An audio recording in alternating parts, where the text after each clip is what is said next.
और चलिए आपको सीधे इंदौर के अहिल्याबाई विश्वविद्यालय लिए चलते हैं, जहां पर मुख्यमंत्री मोहन यादव गुरु पूर्णिमा के अवसर पर पहुंचे, संबोधित कर रहे हैं।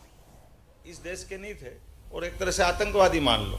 उनने पकड़ा, सांदीपनि जी की ख्याति प्रसिद्धि तो थी कि हमारे बच्चों को सिखाओ, आपको ये 64 कला 14 विद्या सब आती है। जैसे आज का कोई परमाणु वैज्ञानिक अपना अगर पाकिस्तान की बॉर्डर से निकले तो पाकिस्तान के लोग पकड़ेंगे कि नहीं पकड़ेंगे उसको? जो दुश्मन देश है वो तो पकड़ते ही हैं।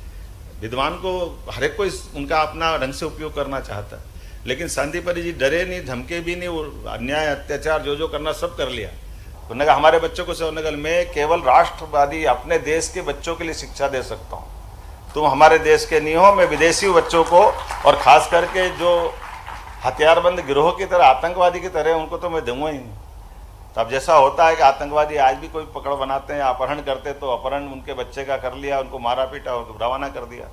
अब एक बच्चे को छोड़कर सांदीपनि जी उज्जैन तक वापस आए, पति पत्नी दोनों, केवल इस बात के लिए कि वो देशभक्त को शिक्षा देना चाहते हैं, जो अपात्र है उनको शिक्षा नहीं देना चाहते। ऐसा कहते हैं कि जब वो 1 साल 2 साल 3 साल 11 साल 12 साल का ज़्यादा टाइम निकल गया, 11 साल की उम्र में भगवान कृष्ण यहाँ आए उज्जैन में शिक्षा ग्रहण करने। और शिक्षा ग्रहण करने आए तो ये भी आप जानते हो कि जब कंस को मारा तो पराक्रम किया, पूरी मथुरा आनंद में डूबी थी।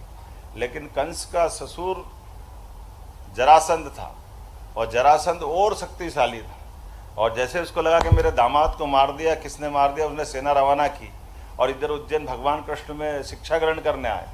तो जल्दी जल्दी उनकी शिक्षा प्रारंभ हुई, लेकिन कुशाग्र बुद्धि थे तो 64 कला 14 विद्या सब कुछ हासिल कर ली। और जाकर के 64 दिन में मथुरा में संदेश आ रहे कि तुरंत आओ तुरंत आओ तुरंत आओ। तो वो मथुरा की जाने की तैयारी करने लगे। एक दिन पहले गुरु माता ने कहा कि कृष्ण आप जा रहे हो कल, तो अपने गुरु को दक्षिणा क्या दोगे?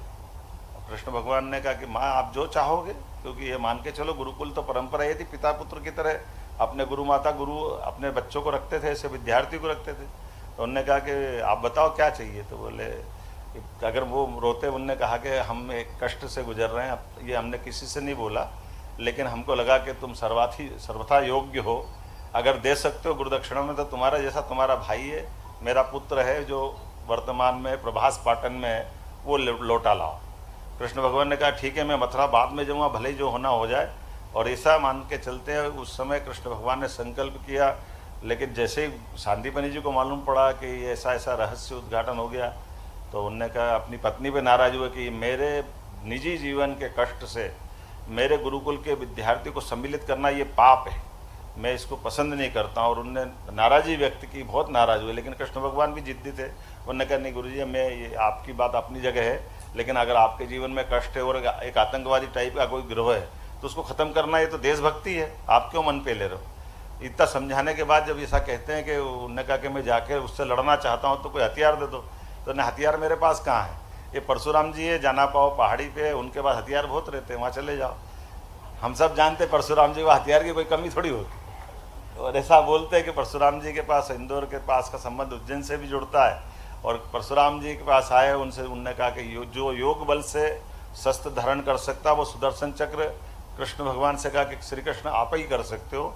तो उनने योग बल से अपना सुदर्शन चक्र ले गए। बाद में वहाँ प्रभास पाटन गए, युद्ध हुआ, उसको मारा। मारने के बाद यम से उनके बच्चे को साथ लिया, वो 11 साल की उम्र तक तो हो ही गए थे।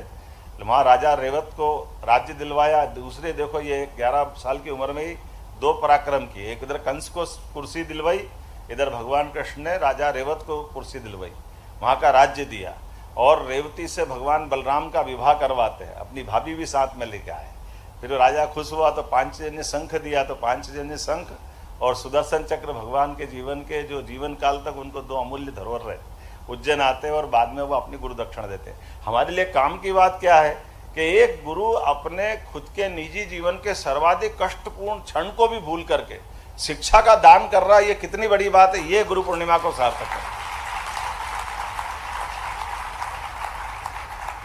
और ये नहीं हम भगवान राम के अंदर जाओ, विश्वामित्र को आप बताओ कि वो विश्वामित्र आए कि बहुत राक्षस जंगल में, और थोड़ा दशरथ महाराज से कहा।